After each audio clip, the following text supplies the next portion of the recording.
In this video, I want to show you how to fix in case your JBL soundbar is not pairing with your JBL subwoofer. Maybe you're having issues with it, you don't know what to do. Well, I'll show you two different things, actually three.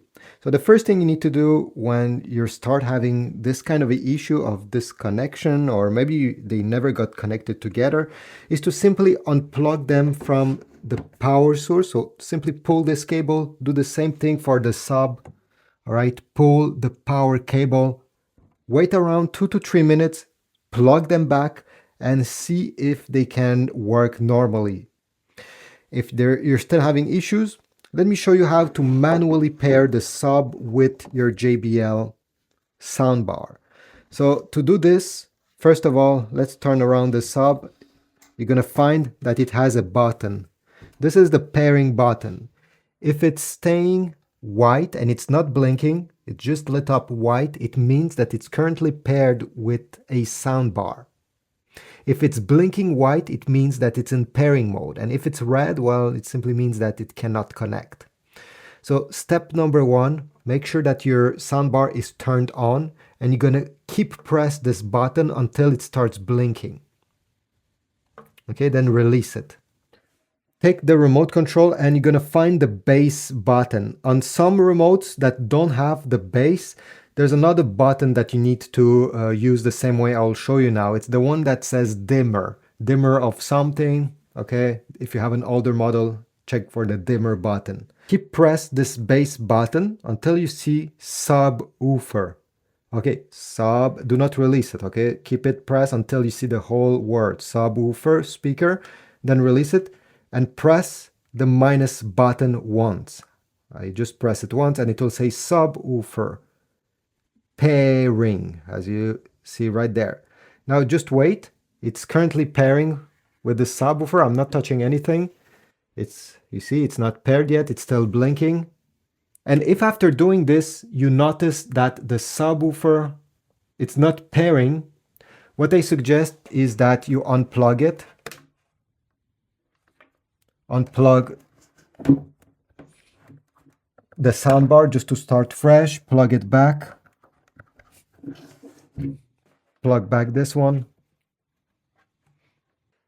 Okay, now the subwoofer and the soundbar are reconnected to power. You're going to keep press again the pairing button. It's blinking. Turn on the soundbar. Keep press the bass button or the dimmer button until you see subwoofer, the whole word appearing. Press once on the minus button.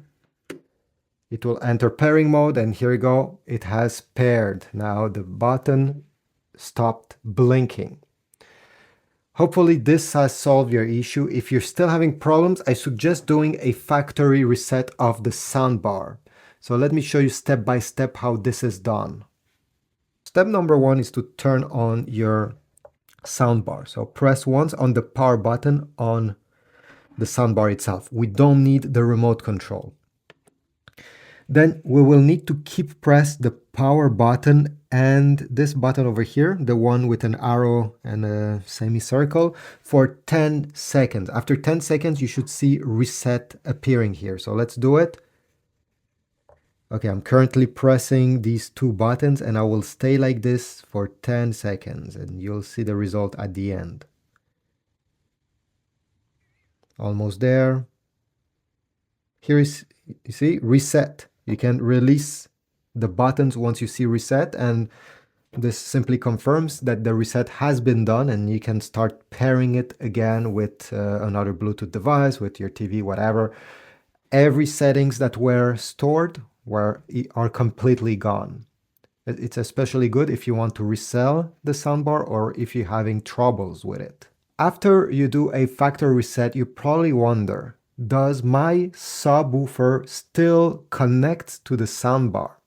Well, if we take a look on the back over here, white means that it's connected and yep, they're still connecting. If I turn off the soundbar, you're gonna see the subwoofer going into sleep mode, and if I turn it on, it will turn on. So no matter if you factory reset or not your soundbar, the subwoofer will still stay connected. So that's a good news. You won't have to do any manual pairing. Thanks for watching. Please leave a like, comment if this was helpful, and subscribe